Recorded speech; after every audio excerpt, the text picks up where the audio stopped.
Hi all, welcome to career Malayalam 24/7. എൻ്റെ പേര് G. So ഇന്ന് നമ്മൾ നോക്കാൻ പോകുന്നത് ആക്സിസ് ബാങ്കിൽ എങ്ങനെ ഡെപ്യൂട്ടി മാനേജർ ആവാം എന്നുള്ള ഇതാണ് കേട്ടോ നമ്മൾ ഇന്ന് നോക്കാൻ പോകുന്നത്. ആദ്യമായിട്ടാണ് നമ്മുടെ ചാനൽ കാണുന്നെങ്കിൽ ചാനൽ നിങ്ങൾ ഒന്ന് സബ്സ്ക്രൈബ് ചെയ്യണേ. അതുപോലെ തന്നെ നമ്മുടെ സെഷൻസ് ഒക്കെ നിങ്ങൾക്ക് ഹെൽപ്ഫുൾ ആണ് തോന്നുവാണെങ്കിൽ ഒന്ന് ലൈക്കും കൂടി ചെയ്യാം കേട്ടോ. ഹെൽപ്ഫുൾ ആണെങ്കിൽ ലൈക്കും കൂടി ചെയ്യാം. വീഡിയോയ്ക്ക് നിങ്ങൾക്ക് ഹൈപ്പ് ചെയ്യാൻ അറിയുമെങ്കിൽ വീഡിയോയ്ക്ക് നിങ്ങൾ ഹൈപ്പ് ഒന്ന് ചെയ്യണേ. അപ്പൊ എന്തായാലും ഞാൻ വേറൊരു സ്ക്രീൻ നിങ്ങൾക്ക് എന്തായാലും ഷെയർ ചെയ്ത് തരാം കേട്ടോ.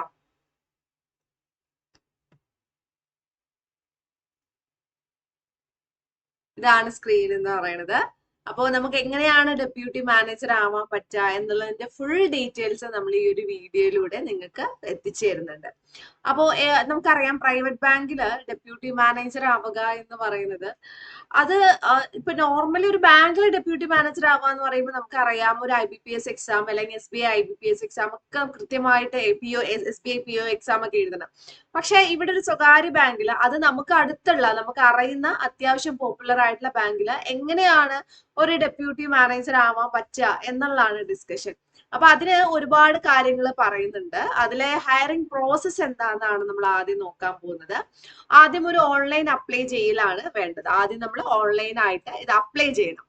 അപ്ലൈ ചെയ്യാൻ വേണ്ടിയിട്ട് 299 രൂപയാണ്. 299 രൂപയാണ് ഇതിന്റെ എന്ത് വരുന്നത്, നമുക്ക് ഫീസ് വരുന്നത് 299 രൂപ.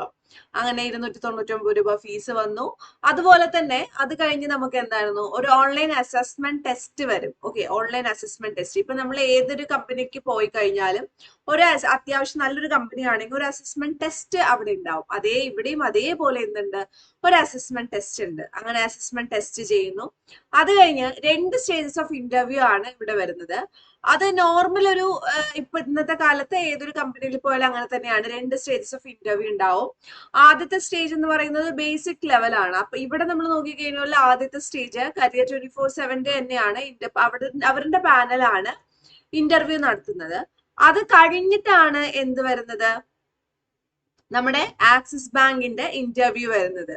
അപ്പൊ ഇവിടെ നമ്മൾ നോക്കിക്കഴിഞ്ഞെന്ന് വെച്ചാൽ ഇവിടെ നമ്മള് എല്ലാതും മീൻസ് ഒരു ഇന്റർവ്യൂ കഴിഞ്ഞ് രണ്ടാമത്തെ ഇന്റർവ്യൂ ഏതാണ് എന്നുള്ള രീതിയിൽ നമ്മളത് മനസ്സിലാക്കി എടുക്കണം. ആദ്യത്തെ ഒരു ഇന്റർവ്യൂ കഴിയുമ്പോൾ തന്നെ നമുക്ക് ഏകദേശം മനസ്സിലാവും എന്താണ് ചെയ്യേണ്ടത്, അല്ലെങ്കിൽ എങ്ങനെയാണ് അടുത്ത ഇന്റർവ്യൂവിന് നമ്മൾ പ്രിപ്പയർ ചെയ്യേണ്ടത് എന്നുള്ള കാര്യം മനസ്സിലാവും. അപ്പൊ അത് കഴിഞ്ഞ് ഇവിടുത്തെ ഇന്റർവ്യൂ പാസ്സായി കഴിഞ്ഞാൽ, ആക്സിസ് ബാങ്കിന്റെ ഇന്റർവ്യൂ കൂടി പാസ്സായി കഴിഞ്ഞാൽ നിങ്ങൾക്ക് എന്ത് കിട്ടും, ഉറപ്പായിട്ടും ഇത് ഓഫർ ലെറ്റർ കയ്യിൽ കിട്ടും. അപ്പൊ അതിനു മുമ്പ് ഫീ പേയ്മെന്റ് അടയ്ക്കണം. ഫീ പേയ്മെന്റ് എത്രയാന്ന് പറഞ്ഞുതരാം. ഇനി ഇതിന്റെ എലിജിബിലിറ്റി എന്താണ്, 6 മാസത്തെ എക്സ്പീരിയൻസ് ആണ് വേണ്ടത്. 6 മാസത്തെ എക്സ്പീരിയൻസ് ആണ് ഇതിൽ വേണ്ടത്. അപ്പൊ 6 മാസത്തെ എക്സ്പീരിയൻസ് നമ്മൾ നോക്കിക്കഴിഞ്ഞു എന്ന് വെച്ചാൽ എന്തായിരുന്നു, അത് ബാങ്കിങ് സെക്ടറിൽ തന്നെയാണോ. ഇവിടെ നമ്മൾ നോക്കിക്കഴിഞ്ഞു എന്ന് വെച്ചാൽ എന്തായിരുന്നു, ബാങ്കിങ് സെക്ടറിൽ മാത്രമാണോ എക്സ്പീരിയൻസ്, അല്ല, സെയിൽസിലോ സർവീസസിലോ എല്ലാത്തിനും എക്സ്പീരിയൻസ് ഉണ്ട്. അപ്പൊ ഇവിടെ നമ്മൾ നോക്കിക്കഴിഞ്ഞു എന്ന് വെച്ചാൽ ഈ സെയിൽസിലോ സർവീസിലോ ഏതെങ്കിലും ഒരു എക്സ്പീരിയൻസ് ഉണ്ടെങ്കിൽ നിങ്ങൾക്ക് തീർച്ചയായും എന്തായിരുന്നു, നിങ്ങൾക്ക് ഇവിടെ ജോയിൻ ചെയ്യാൻ വേണ്ടിയിട്ട് സാധിക്കുന്നതാണ്. ഇനി അതുപോലെ തന്നെ എന്താണ് എഡ്യൂക്കേഷണൽ ക്വാളിഫിക്കേഷൻ വേണ്ടത്, ഒരു ഗ്രാജുവേഷൻ ആണ് വേണ്ടത്. ഇനി ഏജ് എത്രയാണ് വേണ്ടത്, 21 വയസ്സ് മുതൽ 28 വയസ്സ് വരെയാണ് ഏജ് വേണ്ടത്. 21 വയസ്സ് മുതൽ 28 വയസ്സ് വരെയാണ് ഇതിന്റെ ഏജ് ലിമിറ്റ് വേണ്ടത്. ഓക്കെ, അപ്പൊ അതും കൂടിയിട്ട് മനസ്സിലാക്കുക. ഇനി അടുത്തത്,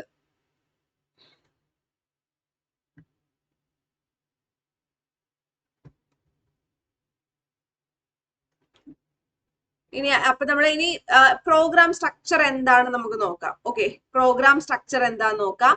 പ്രോഗ്രാം സ്ട്രക്ചർ വരുന്ന 4 മൊഡ്യൂളായിട്ട്. ആദ്യത്തെ മൊഡ്യൂള് നമുക്ക് ഓൺലൈൻ ക്ലാസ് ആണ്. അപ്പൊ എന്തുകൊണ്ടാണ് ഓൺലൈൻ ക്ലാസ് എന്ന് പറയുമ്പോൾ സ്വാഭാവികമായിട്ട് എന്തായിരുന്നു, ഒരു സെക്കൻഡ്,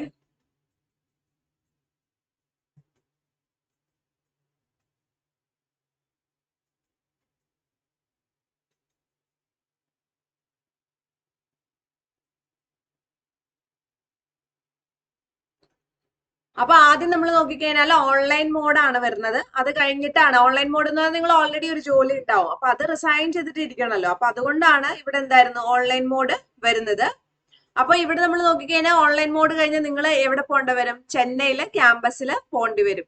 അപ്പൊ ഇവിടെ ചെന്നൈയിലെ ക്യാമ്പസിൽ പോകേണ്ടി വരുമ്പോ, ചെന്നൈയിലല്ലേ, പൂനെയിലെ ക്യാമ്പസിൽ പോകേണ്ടി വരും. അവിടെ നിങ്ങൾക്ക് എന്തായിരുന്നു? 2 മാസത്തിന് എന്താ പറയാ, പ്രത്യേകിച്ച് എന്ത് ചെയ്യും, സാലറി അങ്ങനെയൊന്നും വിചാരിക്കേണ്ട കാര്യമില്ല. സ്റ്റൈപ്പൻഡ് ആയിട്ട് ഒരു 30,000 രൂപ കിട്ടും. അത് കഴിഞ്ഞ് ഇന്റേൺഷിപ്പ് അടുത്ത മാസം, അടുത്ത 2 മാസത്തിനുള്ള ഇന്റേൺഷിപ്പ് തുടങ്ങും.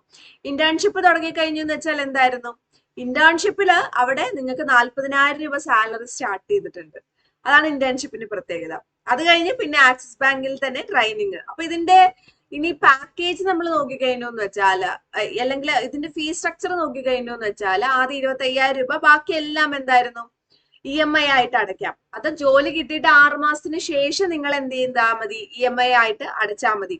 അല്ലാണ്ട് അപ്പൊ തന്നെ ഫസ്റ്റ് തന്നെ അടയ്ക്കുക അങ്ങനെ ഒന്നും വേണ്ട. ഓക്കെ, 6 മാസത്തിന് ശേഷം നിങ്ങൾ EMI ആയിട്ട് അടച്ചാൽ മതി, സാലറി കിട്ടി 6 മാസത്തിന് ശേഷം.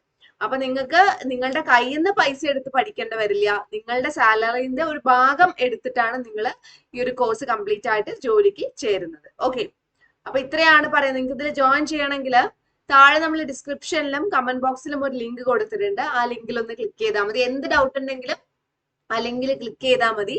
അപ്പൊ നിങ്ങൾക്ക് ഡയറക്റ്റ് ആയിട്ട് ജോയിൻ ചെയ്യാൻ സാധിക്കും കേട്ടോ. അപ്പോ വീണ്ടും കാണാം. ബൈ.